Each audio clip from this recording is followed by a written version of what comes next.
নমস্কার সুধী প্রিয় দর্শক, ভোরের আলোয় আপনাদের স্বাগত। আজ 28শে ফেব্রুয়ারি বুধবার।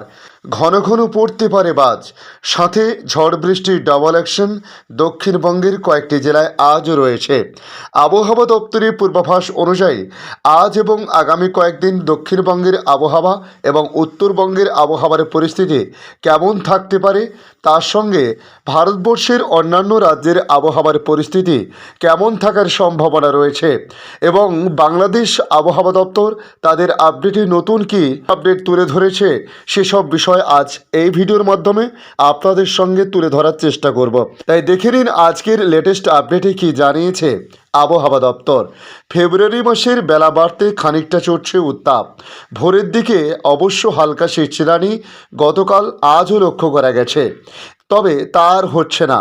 এবারে ঋতুরাজ বসন্তের মাঝে হ্যাংলার মতো অসময়ে ফের হাজির হচ্ছে বৃষ্টি। গতকাল মঙ্গলবার রাজ্যের একাধিক জেলায় মেঘলা আকাশ মাঝে মধ্যে লক্ষ্য করা গেছে এবং বিকেলের পর কিছু কিছু এলাকাতে বৃষ্টিপাত হয়েছে। আবহাওয়া দপ্তরের আপডেট অনুযায়ী বেলা বাড়তেই খেলা দেখাতে শুরু করে গতকাল ভিজেছে দক্ষিণবঙ্গের একাধিক জেলা। তবে আজও সেই পরিস্থিতি আছে কিনা সে বিষয়ে আবহাওয়া দপ্তর জানাচ্ছে, মঙ্গলবারের মতো আজ অর্থাৎ 28শে ফেব্রুয়ারি বৃষ্টিপাতের সম্ভাবনা পূর্ব মেদিনীপুর, পুরুলিয়া, ঝাড়গ্রাম, পশ্চিম মেদিনীপুর এবং বাঁকুড়ায় বজ্রপাত সহ বৃষ্টিপাতের সম্ভাবনা রয়েছে।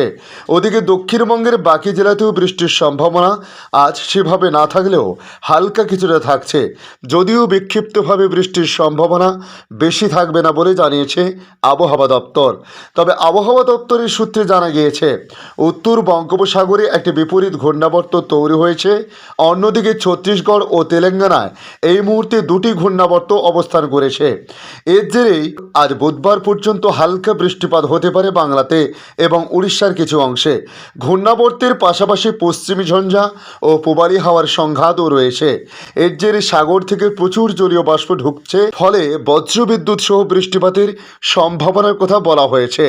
কলকাতায় সর্বোচ্চ এবং সর্বনিম্ন তাপমাত্রা গতকাল 28 ও 19 ডিগ্রি সেলসিয়াসের আশেপাশে ছিল, যা আজও প্রায় একই পরিস্থিতি থাকতে পারে। আজ সর্বনিম্ন 20 এবং সর্বোচ্চ 29 ডিগ্রি সেলসিয়াসের আশেপাশে থাকতে পারে বলে বলা হয়েছে। আপাতত উত্তর ও দক্ষিণ দুই বঙ্গেই রাতের তাপমাত্রা উল্লেখযোগ্য পরিবর্তনের খুব একটা সম্ভাবনা নেই। তবে আগামী বৃহস্পতিবারের পর থেকে কিছুটা বাড়তে পারে তাপমাত্রার পারদ। উত্তরবঙ্গের আবহাওয়ার পরিস্থিতি নিয়ে বলা হয়েছে, উত্তরবঙ্গে এখনও শীতের আমেজ রয়েছে। মোটা কম্বল না হলেও চাদর ছাড়া চলছে না। গত দুদিনে উত্তরের কোথাও বৃষ্টি হয়নি। গতকাল মঙ্গলবার শুধু উত্তরবঙ্গে দার্জিলিং ও কালিম্পংয়ের কিছু এলাকায় সামান্য বৃষ্টিপাত হয়েছে, বাকি জেলাতে শুষ্ক রয়েছে।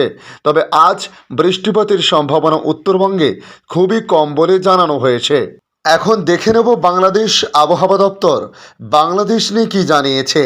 কিছুটা কমার পর ফের বাড়তে শুরু করেছে রাতের তাপমাত্রার পারদ। আগামী কয়েকদিন তাপমাত্রা বৃদ্ধির ধারা অব্যাহত থাকতে পারে বলে জানিয়েছে আবহাওয়া অধিদপ্তর। গত কয়েকদিন দেশের বিভিন্ন স্থানে ঝড় বৃষ্টির যে প্রবণতা ছিল সেটি দূর হয়েছে বলে জানানো হয়েছে। আগামী 24 ঘন্টার আবহাওয়ার পূর্বাভাসে আবহাওয়াবিদ AKM নাজমুল হক জানান, অস্থায়ীভাবে আংশিক মেঘলা আকাশ সহ সারা দেশের আবহাওয়া শুষ্ক থাকতে পারে। সারা দেশে রাত এবং দিনের তাপমাত্রা সামান্য বাড়তে পারে। তবে আগামীকাল বুধবার ও বৃহস্পতিবার সারা দেশের আবহাওয়াও শুষ্ক থাকতে পারে বলে বলা হয়েছে। বুধবার সারা দেশে রাত এবং দিনের তাপমাত্রা সামান্য বৃদ্ধি পেতে পারে। বৃহস্পতিবার সারা দেশে রাত এবং দিনের তাপমাত্রা প্রায় অপরিবর্তিত থাকতে পারে বলে পূর্বাভাসে জানিয়েছে আবহাওয়া বিভাগ। ধন্যবাদ সম্পূর্ণ ভিডিওটি দেখার জন্য। ভালো লাগলে লাইক, শেয়ার, কমেন্ট করবেন। কমেন্টে অবশ্যই জানাবেন আপনার এলাকার নাম, বর্তমান সেখানকার আবহাওয়ার পরিস্থিতি কী রয়েছে তা জানাতে ভুলবেন না। পাশাপাশি নতুন বন্ধুদের কাছে রিকোয়েস্ট করব, চ্যানেলটি সাবস্ক্রাইব করে রাখুন, তাহলে পরবর্তী আপডেটগুলি অতি সহজে আপনাদের কাছে পৌঁছে যাবে। ভালো থাকুন, সুস্থ থাকুন। ধন্যবাদ।